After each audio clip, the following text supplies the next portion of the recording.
Assalamualaikum warahmatullahi wabarakatuh.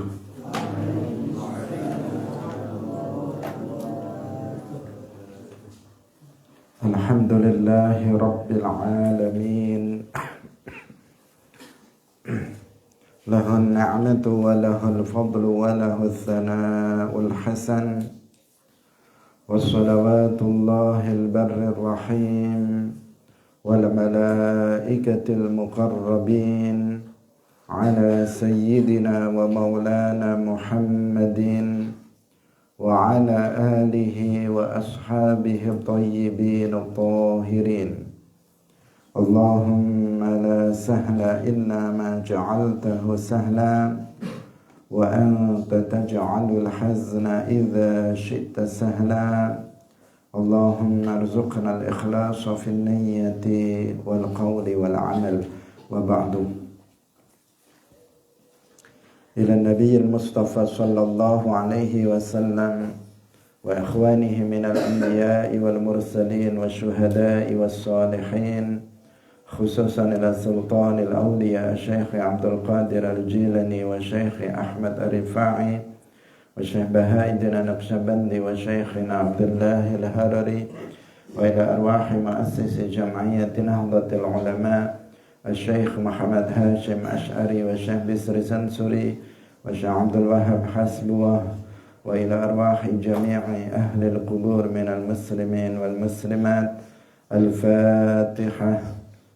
A'udzu billahi minasy syaithanir rajim.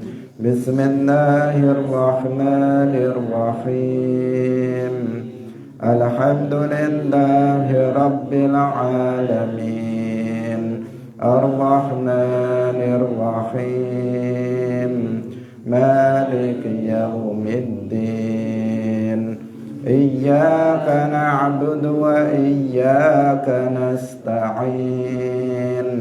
Ihdinas siratal mustaqim. Siratal ladzina an'amta 'alaihim ghairil maghdubi 'alaihim waladdallin. Amin. Hadirin hadirat kaum muslimin muslimat, pemirsa Madu TV rahimakumullah. Alhamdulillah, kita bersyukur kepada Allah Subhanahu wa taala. Pagi hari ini kita masih diberikan kesehatan oleh Allah Subhanahu wa taala dan juga diberikan taufiknya sehingga pagi hari ini kita bisa kembali melanjutkan pengajian kitab Mukhtasar Ibn Abi Jamrah. Semoga Allah Subhanahu wa taala menerima amal soleh yang kita lakukan. Amin ya rabbal alamin. Salawat dan salam semoga tetap terlimpahkan kepada Nabi Agung Nabi Muhammad sallallahu alaihi wasallam, para sahabatnya, keluarganya, serta seluruh umat Islam yang mengikuti beliau ila yaumil qiyamah. Kita ikhlaskan niat kita masing-masing, kita ngaji lillahi ta'ala. Kita sampai pada hadis 162. Qala al-musannif rahimahullahu ta'ala an Aisyata zawjin nabiyyi sallallahu alaihi wasallam annaha sami'at Rasulullah sallallahu alaihi wasallam yaqulu. An Aisyah, saking Aisyah, zaujin nabiyyi, garwane kanjeng Nabi sallallahu alaihi wasallam, annaha satamane Aisyah iku sami'at ngrungu sapa Aisyah Rasulullah ing Rasulullah sallallahu alaihi wasallam yaqulu, dawuh sapa kanjeng Nabi, innal malaikata satamene para malaikat iku tanzilu tumurun sapa malaika fil anani ing dalem mendung. Wa huwa lan utawi anan iku as-sahabu mendung. Fatadhkuru nuli nutur sapa malaikah al-amra ing perkara qudhiya kang wis den tetepaken apa al-amr fis samai ing dalem langit. Fatastariqu nuli amrih nyolong sapa asyayatinu pira-pira setan as-sam'a ing pengrungu. Fatasma'uhu nuli krungu sapa asyayatin ing al-amr. Fatuhihi nuli nyampeaken sapa syayatin ing al-amr ilal kuhani maring pira-pira dukun. Fayakdzibun nuli padha goroh sapa al-kuhan ma'aha sartane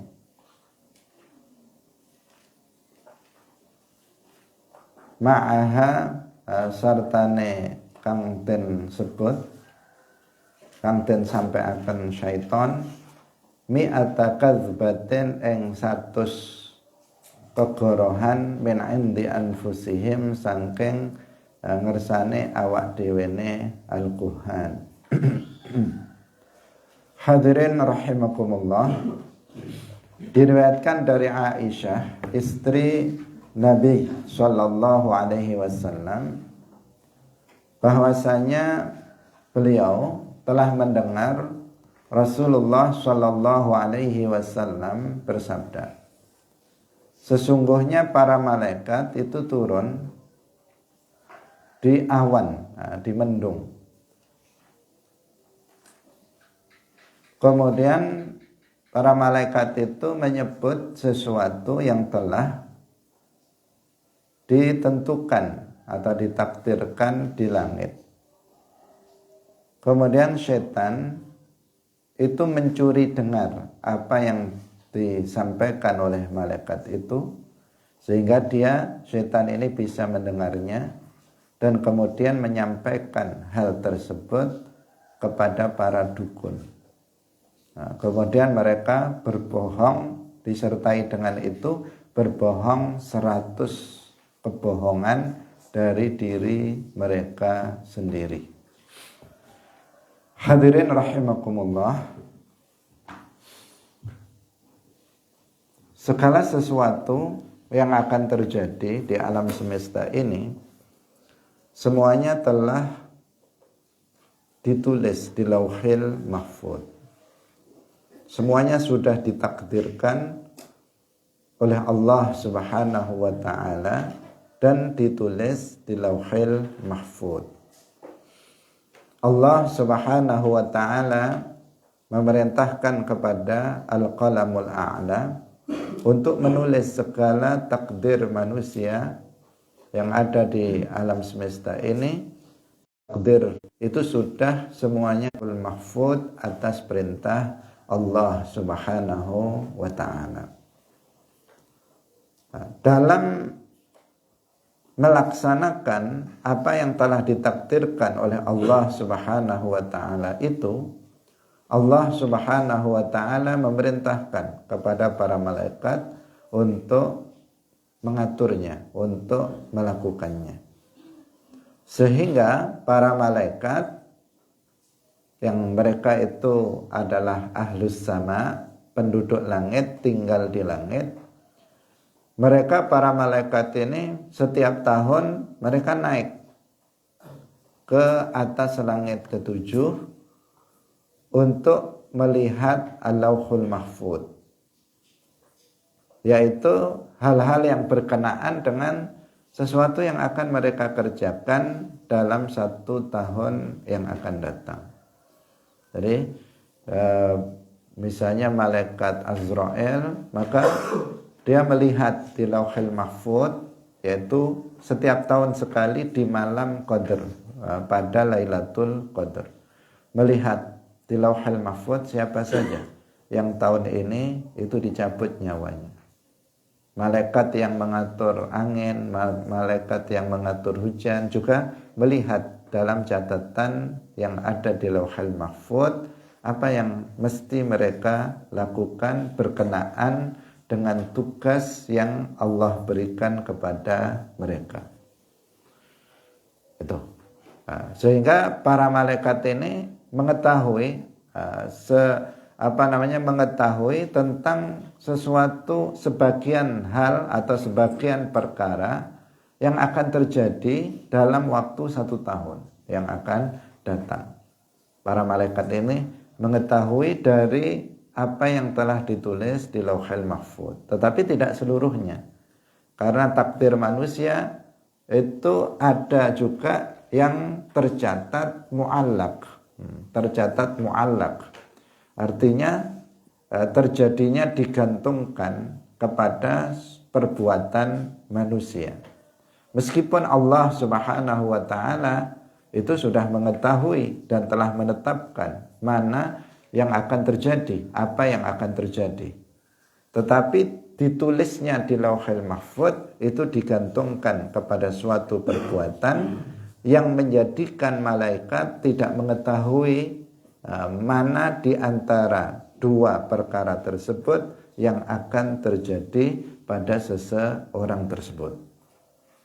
Sehingga malaikat menunggu tentang apa yang dilakukan oleh manusia. Jika si fulan itu melakukan misalnya silaturahim, maka dipanjangkan umurnya.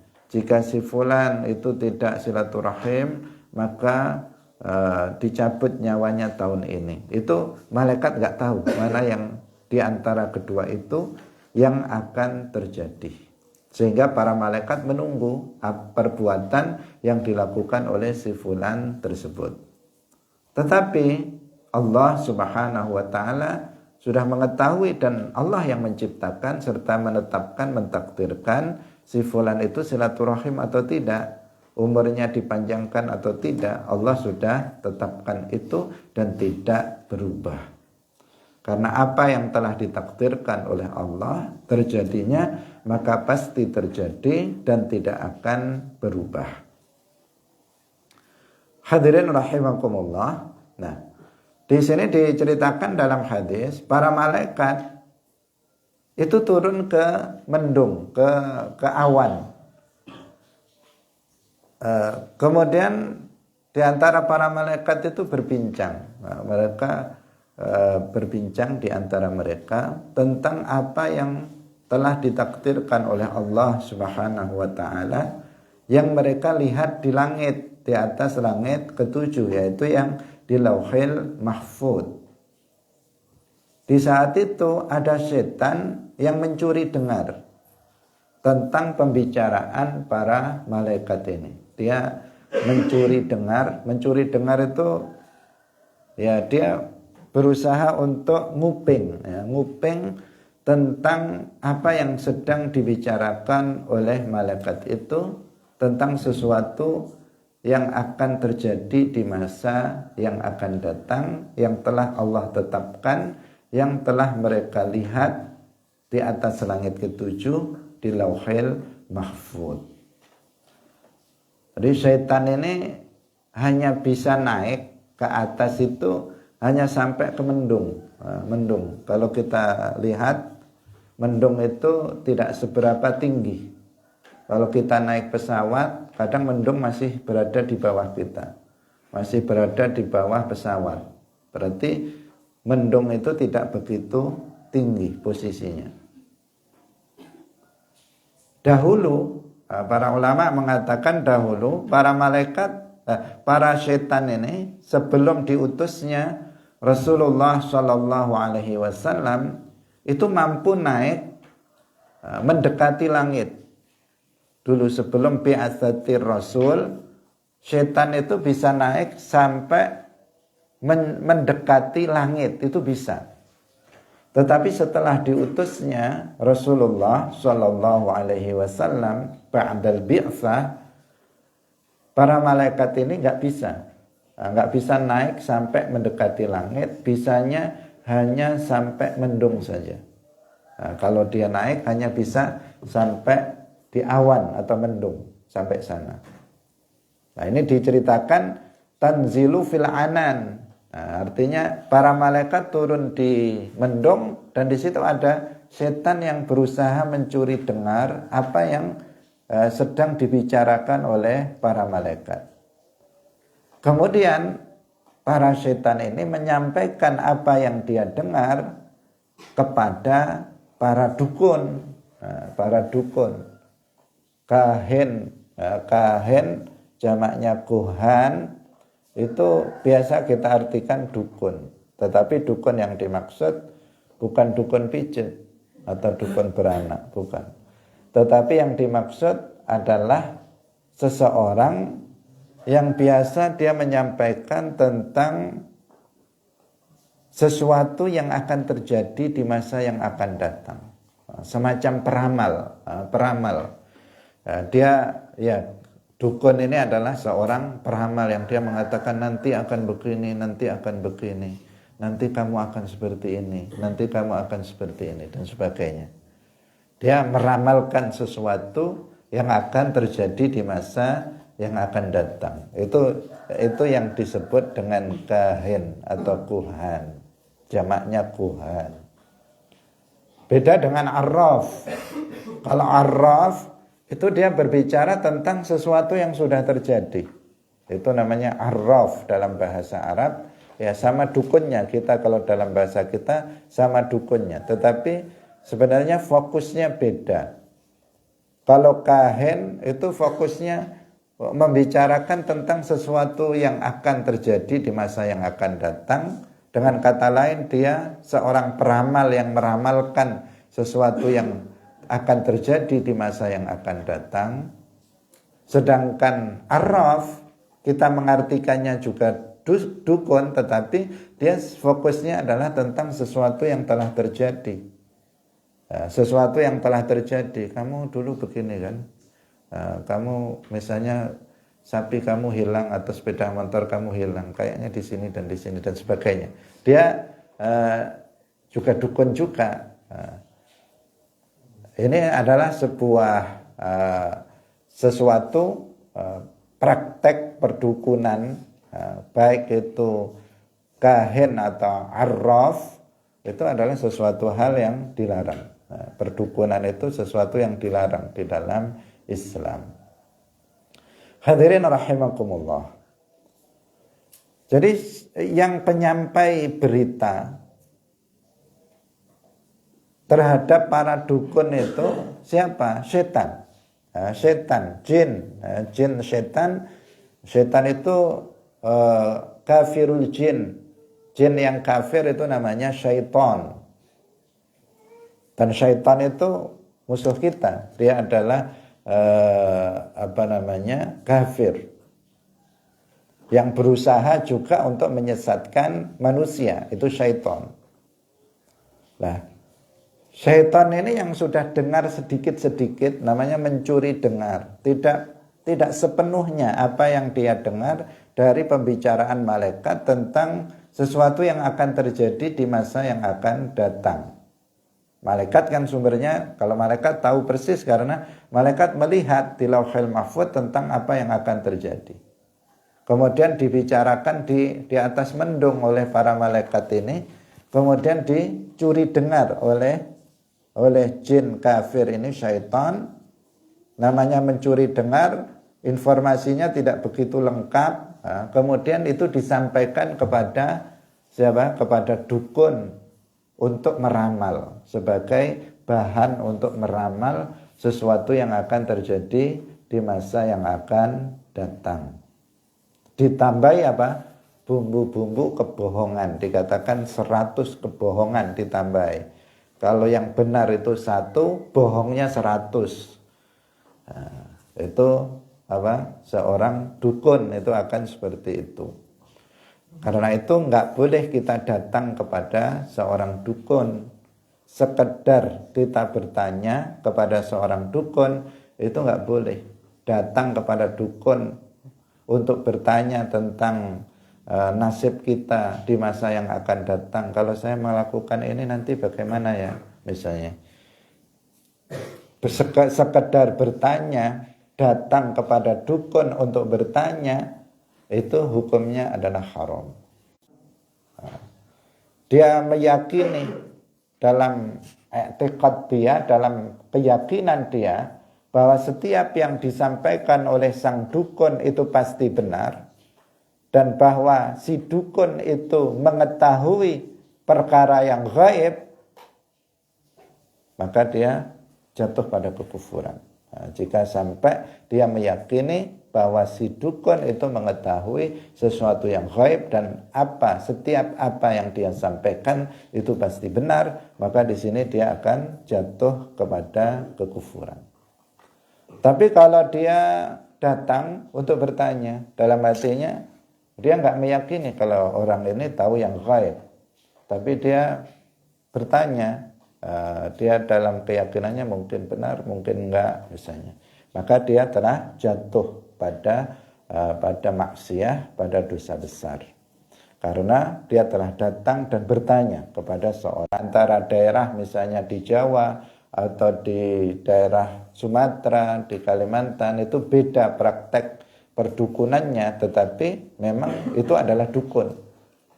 Mereka biasanya bekerja sama dengan setan atau jin ini untuk memperoleh informasi terkait dengan banyak hal untuk kemudian disampaikan kepada orang yang bertanya kepada dia.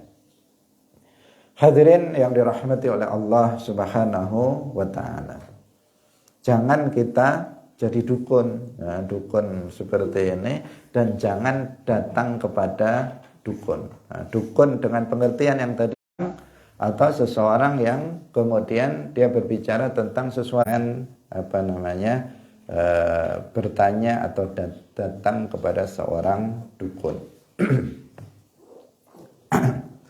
Kita lanjutkan kembali pada hadis berikutnya. An Aisyata annal Harits bin Hisham sa'ala an-nabiyya sallallahu alaihi wasallam.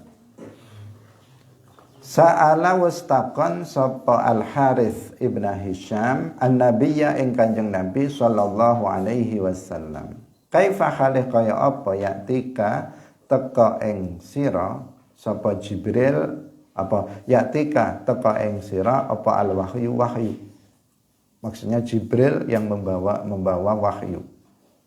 Qala dawuh sapa Kanjeng Nabi, kullu dzaka, saben-saben mengkono-mengkono iku, yakti teka sapa al malaku malaikat Jibril ahyanan, kadang-kadang fi mithli salatil jarasi, ing dalem padane suara lonceng. Fayafsimu nuli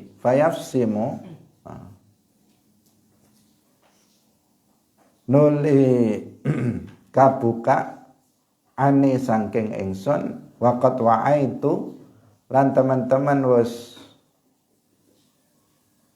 wis paham sapa ingsun ma ing perkara kala kang wis dawuh sapa al-malak. Wa huwa lan utawi cara iki iku asadduhu banget-bangete cara alayya, cara turune wahyu alayya ing atase ingsun. Wa yatamatsalu lan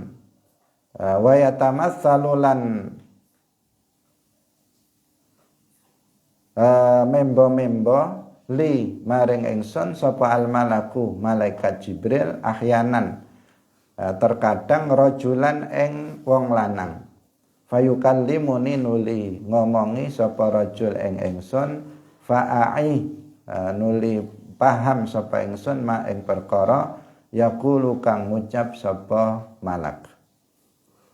Hadirin rahimakumullah, hadis ini menjelaskan tentang tata cara turunnya wahyu kepada Rasulullah Shallallahu Alaihi Wasallam. Jadi apakah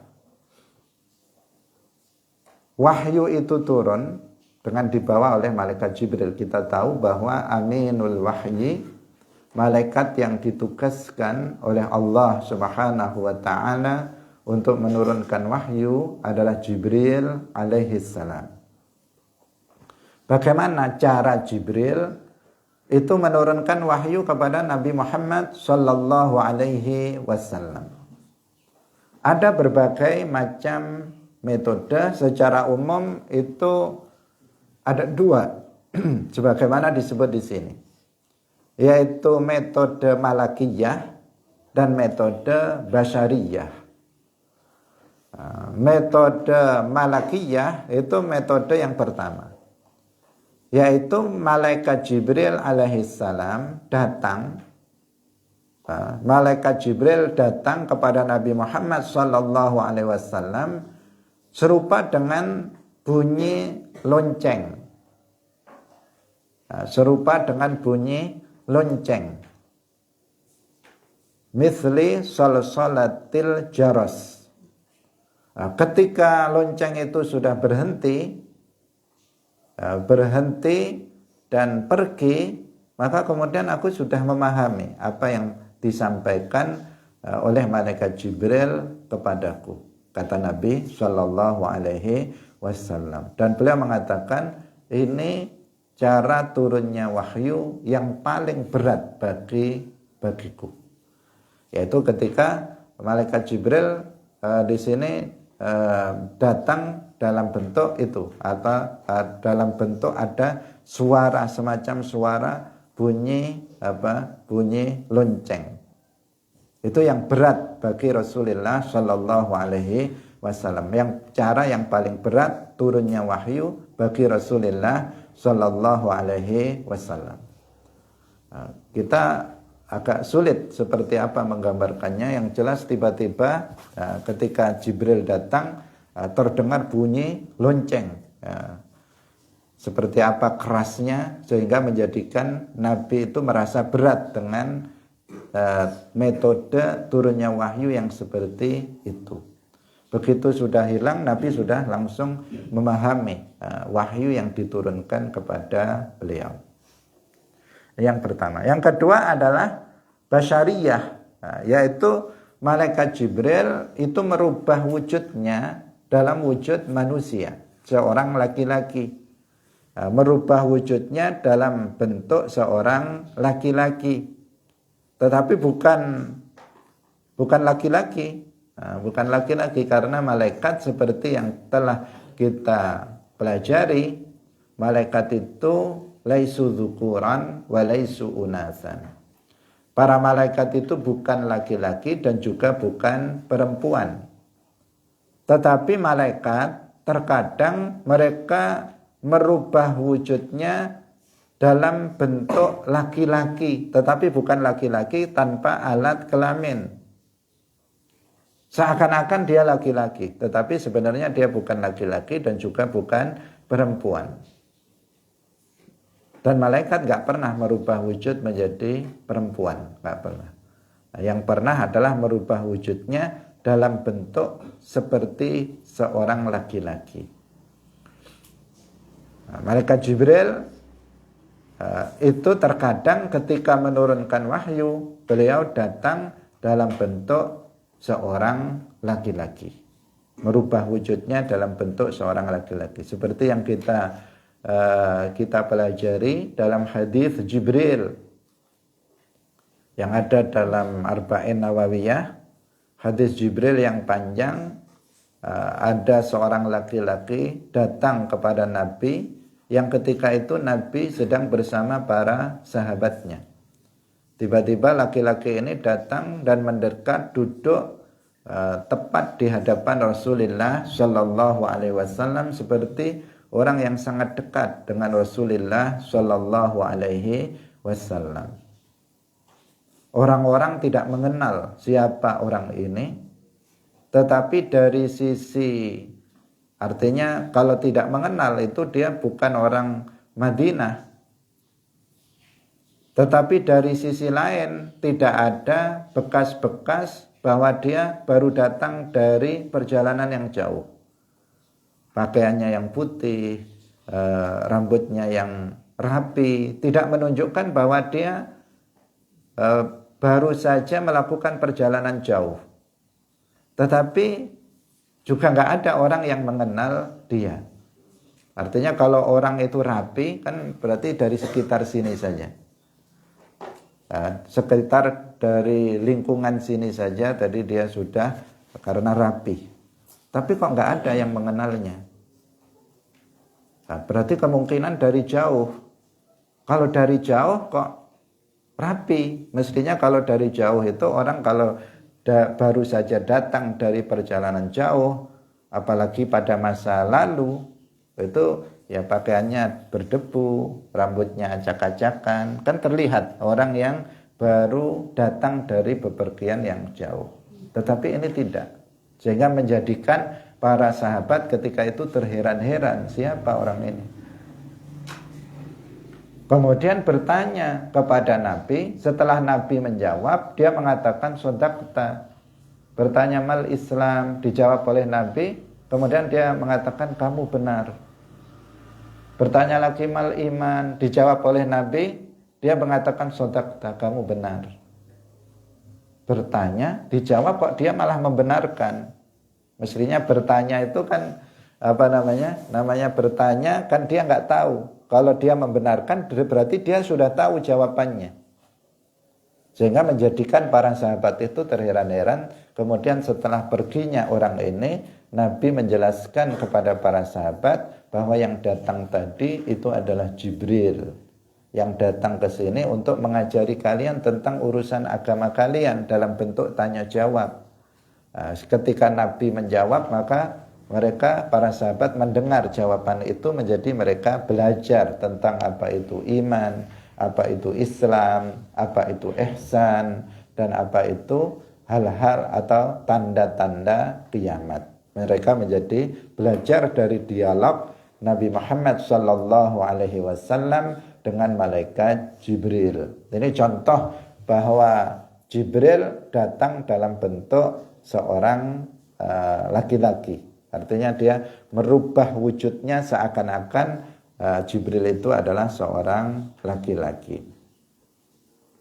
Tetapi sebenarnya Jibril tidak berubah betulan menjadi seorang laki-laki, enggak. Ya, hanya terlihat saja bentuknya seakan-akan dia adalah seorang laki-laki. Ini cara turunnya wahyu kepada Nabi Muhammad SAW. Ada dua cara di sini yang diceritakan di dalam hadis ini. Yang pertama yaitu dalam bentuk seperti bunyi lonceng, dan yang kedua adalah dalam bentuk malaikat Jibril merubah dengan pengertian seakan-akan berubah wujudnya menjadi seorang laki-laki yang datang kepada Rasulullah Sallallahu Alaihi Wasallam. Kita lanjutkan pada hadis berikutnya. Ani bin Abbas radhiyallahu anhuma qala, kana ana sapa Rasulullah Sallallahu Alaihi Wasallam iku ajwadan nasi, luweh lomo-lomone menungso. Wa kana lan ana sapa Kanjeng Nabi, wa kana lan ana sapa Kanjeng Nabi ajwada ma yakunu, luweh loman-lomane perkara yakunu kang ana sapa Kanjeng Nabi iku fi Ramadan, ing dalem wulan Ramadan. Hina yalqahu, ing dalem tatkalane nemoni ing Kanjeng Nabi sapa Jibril, malaikat Jibril. Wa kana lan ana sapa Jibril iku yalqahu nemoni sapa Jibril ing Kanjeng Nabi fi kulli lailatin ing dalem saben-saben wengi min Ramadan kang den waca Jibril sapa Kanjeng Nabi Al-Qur'ana ing Qur'an. Fala Rasulullah hina yalqahu Jibril, mangka yakti utawi Rasulullah hina yalqahu ing dalem nalikane nemoni ing Kanjeng Nabi sapa Jibril iku ajwadu luweh lomo bil khairi kelawan kebagusan minar rihi tinimbang sangking angin al mursalati kang den hembuskan, kang den lepas. Hadirin rahimakumullah. Hadis ini menunjukkan tentang salah satu akhlak mulia Rasulullah Shallallahu Alaihi Wasallam, bahwa beliau adalah orang yang paling dermawan. Rasulullah itu adalah orang yang paling dermawan. Bahkan dalam hadis yang lain disebutkan bahwa Nabi itu tidak pernah tidak memberi orang yang meminta kepada beliau. Kalau ada orang minta pasti dikasih. Itu Rasulullah Shallallahu Alaihi Wasallam. Dan ini adalah akhlak terpuji yang hendaknya kita teladani sebagai umatnya, meneladani beliau, yaitu sifat dermawan. Dermawan itu suka memberi bantuan kepada orang lain. Baik diminta atau tidak diminta. Kalau diminta, Nabi tidak pernah nggak memberi. Apapun yang diminta dari beliau, maka beliau akan berikan. Itu salah satu yang menunjukkan sifat kedermawanan Rasulullah Shallallahu Alaihi Wasallam. Dan itu bisa dilakukan oleh seseorang apabila dalam hati seseorang tidak ada hubbud dunya, tidak ada cinta terhadap dunia yang berlebihan. Kalau di hati kita ada hubbud dunya, cinta terhadap dunia, pasti akan berat. Jangankan memberikan sesuatu yang itu sifatnya adalah sunnah, yang wajib saja seseorang akan merasa berat apabila di hatinya itu ada hubbud dunya. Meskipun harta yang dia miliki itu sangat banyak sekali, miliaran atau triliunan misalnya. Tetapi kalau dia hubbud dunya, cinta terhadap dunia, jangankan bersedekah, jangankan dia berinfak yang sunnah, mengeluarkan zakat pun dia akan merasa keberatan. Karena itu harus kita hilangkan dulu. Hubbud dunya dalam hati kita, cinta terhadap dunia itu harus kita hilangkan dari dalam hati kita. Nah, jika itu sudah hilang, maka akan mudah bagi kita menjadi orang yang dermawan. Karena kita mengetahui bahwa harta dunia yang kita miliki itu adalah amanah dari Allah Subhanahu wa ta'ala kepada kita, yang harus ditasarrufkan sesuai dengan ketentuan-ketentuan syariat Islam. Dan bahwa harta yang kita miliki, kekayaan yang kita miliki, karena itu adalah amanah, maka nanti di akhirat akan kita pertanggungjawabkan. Akan kita pertanggungjawabkan jika kita salah dalam mentasarufkannya, dalam membelanjakan harta kekayaan itu, maka itu akan menjadi petaka bagi kita nanti di akhirat. Seseorang harus menyadari itu agar dia bisa kemudian memanfaatkan amanah kekayaan harta yang Allah anugerahkan untuk kebaikan-kebaikan, untuk bersedekah, berinfak, membantu kepentingan dakwah, untuk apalagi hal-hal yang wajib mutlak kemudian dia lakukan dengan harta kekayaan yang dia miliki. Rasulullah Shallallahu Alaihi Wasallam itu beliau luar biasa. Dermawannya itu luar biasa, tidak ada yang mengungguli kedermawanan dari Rasulullah Shallallahu Alaihi Wasallam. Kalau setiap ada orang minta kasih, setiap orang minta kasih, nggak ada kata nggak, begitu nggak ada. Nggak ada kata mohon maaf saya nggak bisa, nggak ada. Orang yang minta langsung kasih, orang minta langsung kasih, orang minta kasih, minta kasih. Itu selain yang nggak minta, Nabi juga itu sangat dermawan sekali. Nah, hadirin yang dirahmati oleh Allah Subhanahu wa ta'ala, terutama pada bulan Ramadan. Nah, terutama pada bulan Ramadan beliau lebih dermawan lagi. Pada hari-hari biasa beliau orang yang paling dermawan, gak ada yang mengungguli kedermawanan Nabi. Tetapi di bulan Ramadan Nabi lebih dermawan lagi, bahkan dikatakan itu ajwadu minal khairi minar rihil mursalah. Nah, rihil mursalah itu angin yang kemudian mendatangkan hujan. Itu ar-rihul mursalah namanya.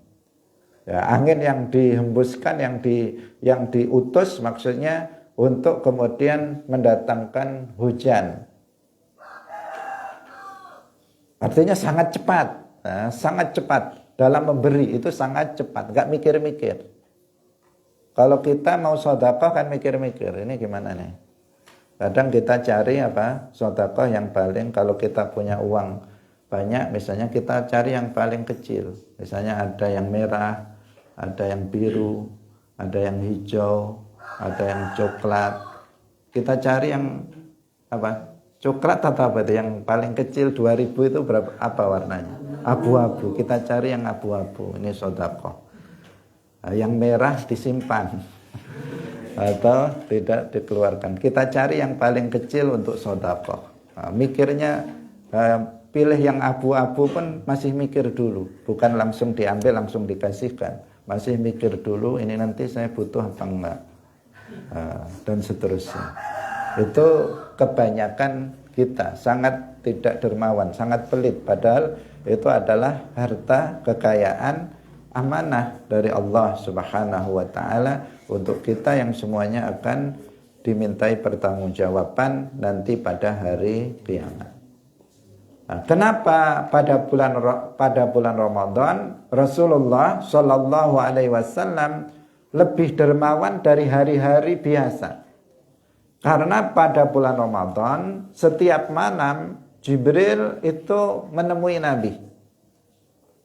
Kalau pada hari selain Ramadan itu Jibril tidak selalu datang kepada Nabi. Tetapi kalau di bulan Ramadan maka Jibril alaihissalam itu datang menemui Nabi setiap malam untuk melakukan mudarasah Al-Quran. Mudarasah Al-Quran itu apa? Nabi membaca kembali Al-Quran yang sudah disampaikan oleh Jibril kepada Nabi. Jadi mengulang kembali apa yang sudah, ayat-ayat Al-Quran yang sudah Nabi terima dari Jibril itu dibaca kembali di hadapan malaikat Jibril alaihissalam. Itu setiap Ramadan, setiap malam. Sehingga ada tradisi di kalangan umat Islam, kalau bulan Ramadan itu mengadakan tadarusan, istilahnya tadarus. Ini dalilnya tadarus. Tadarus itu semestinya minimal harus ada 2 orang seperti yang dilakukan oleh Rasulullah. Nabi membaca Al-Quran didengarkan oleh Jibril itu setiap malam. Di kita juga semestinya seperti itu. Seperti itu maksudnya paling tidak ketika membaca ada yang menyimak, ada yang mendengarkannya. Agar jika ada bacaan-bacaan yang salah, yang keliru, nanti bisa diluruskan oleh teman kita. Nah, ini perlu kita sampaikan karena sekarang kita melihat banyak orang membaca Al-Quran tadarusan di bulan Ramadan, namanya tadarus tapi dia baca sendiri. Temannya ngobrol sendiri, kemudian yang baca Quran dia baca sendiri. Nah, ini bukan tadarus namanya. Kalau tadarus itu minimal 2 orang, yang satu membaca, yang satu mendengar, seperti yang dilakukan oleh Rasulullah Shallallahu Alaihi Wasallam setiap malam di bulan Ramadan. Beliau membaca ayat-ayat Al-Quran yang didengarkan oleh malaikat Jibril alaihissalam. Nah, dan itu menjadikan Nabi lebih dermawan dari hari-hari biasanya di saat bulan Ramadan, karena Nabi setiap malam bertemu dengan Jibril, karena dikatakan bahwa beliau lebih dermawan ketika bertemu dengan Jibril. Sedangkan di bulan Ramadan ketemunya setiap malam. Nah, sehingga kedermawanan Rasulullah Shallallahu Alaihi Wasallam itu menjadi-jadi, artinya semakin luar biasa, digambarkan itu lebih dermawan dari rihil mursalah, dari angin yang berhembus. Artinya sangat cepat beliau memberi harta yang beliau miliki kepada orang lain tanpa kemudian berpikir panjang tentang harta yang dimiliki, karena memang beliau sama sekali tidak ada rasa cinta terhadap dunia di dalam hati beliau. Hubbud dunya itu bahaya ya. Orang yang terjangkit penyakit hubbud dunya itu sangat berbahaya. Dikatakan hubbud dunya ra'su kulli khati'atin. Cinta dunia itu adalah pangkal dari setiap kesalahan. Kalau seseorang terjangkiti penyakit cinta dunia, dia pertama dia akan berat untuk menjalankan kewajiban. Dia akan berat mengeluarkan zakat, dia akan berat menyantuni anak-anak yatim, dia akan berat membantu fakir miskin, dia akan berat untuk mengeluarkan infak untuk kepentingan dakwah. Berat sekali rasanya. Kenapa? Karena ada hubbud dunya di dalam hatinya. Selain itu dia juga akan berusaha dengan berbagai macam cara, termasuk cara-cara yang diharamkan untuk mendapatkan harta benda, untuk menambah kekayaan. Dia akan mencuri, dia akan korupsi, dia akan ghasab, pokoknya dia akan melakukan riba, dia akan judi dan sebagainya. Makanya dikatakan hubbud dunya ra'su kulli khati'atin. Pangkal dari segala kesalahan adalah hubbud dunya, karena cinta terhadap dunia. Sehingga menjadikan dia melakukan berbagai macam cara yang haram untuk bisa mendapatkan harta kekayaan. Ketika sudah mendapatkan harta kekayaan, berat untuk mengeluarkannya untuk zakat, untuk hal-hal kebaikan itu akan berat. Padahal dia sudah tahu bahwa dia akan mati, dan ketika mati harta itu dia tidak bawa. Dia sudah tahu, tetapi tetap merasa dia berat untuk mentasarufkannya dalam kebaikan. Penyebabnya apa? Hubbud dunya, cinta terhadap dunia di dalam hati. Jadi itu harus dihilangkan. Kalau kita ingin menjadi orang yang baik, kita menjadi orang yang soleh, kita menjadi orang yang bertakwa, maka salah satu kuncinya kita harus hilangkan hubbud dunya dari dalam hati kita. Sehingga kita menjadi seorang yang qanaah, bersifatan dengan qanaah, menerima rizki yang telah Allah bagikan untuk kita. Dengan begitu kita akan mendapatkan ketenangan dalam kehidupan di dunia ini. Dan kita akan mendapatkan berbagai macam kebaikan-kebaikan di dunia dan juga nanti di akhirat. Hadirin yang dirahmati oleh Allah Subhanahu wa taala. Satu lagi, hadis 165.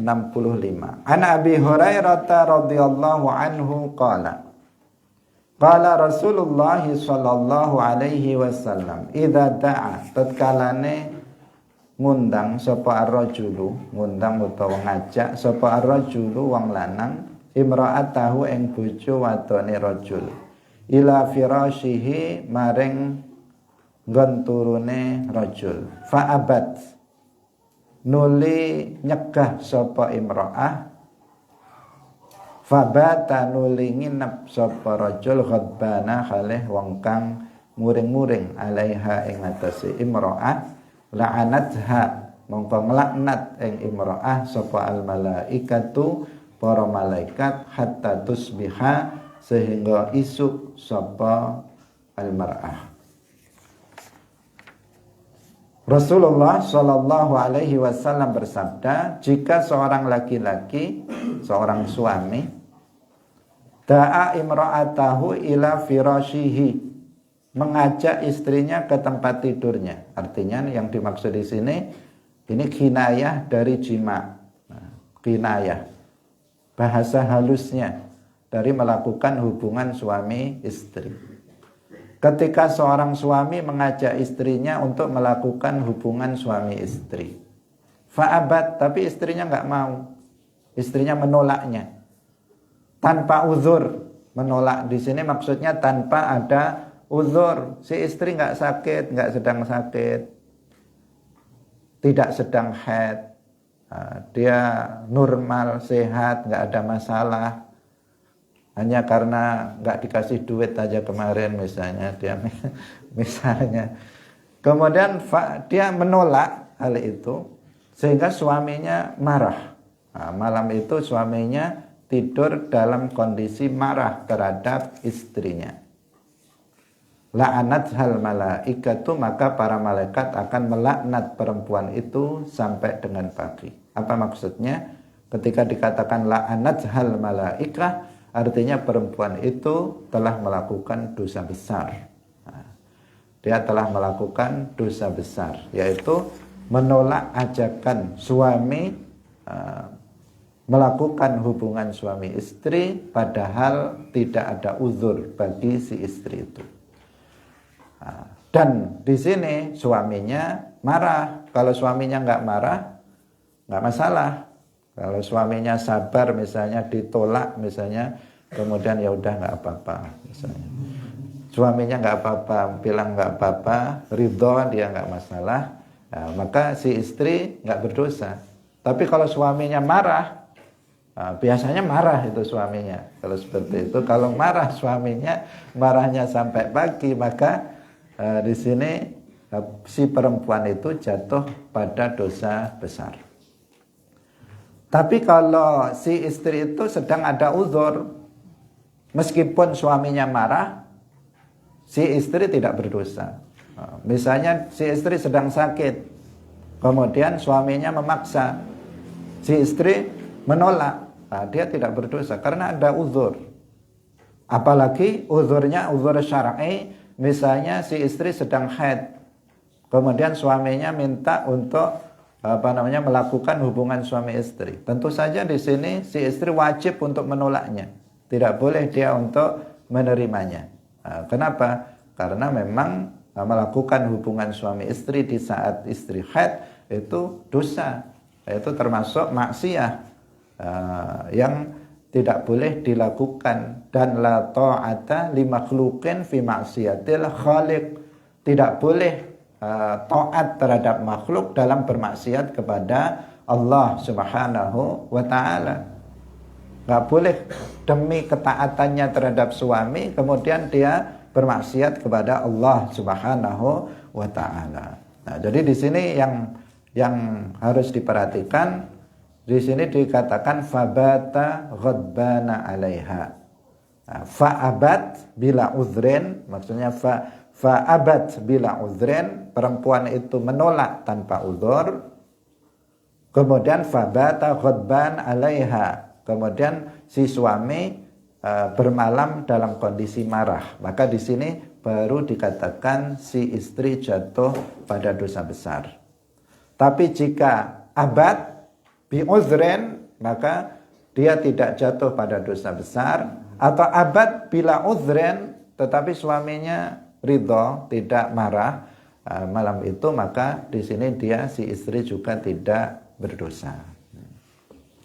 Hadirin yang dirahmati oleh Allah Subhanahu wa ta'ala, ini menunjukkan pentingnya yang pertama ketaatan istri terhadap suami.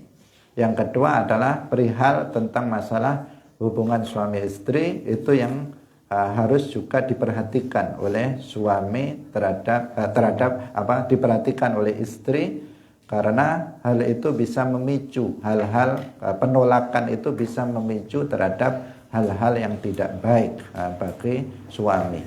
Suaminya bisa berpikir nikah lagi, cari yang lain, bisa jadi ini istrinya nggak mau melayani dia, sehingga dia bisa berpikir untuk menikah yang kedua kali, ketiga, dan seterusnya.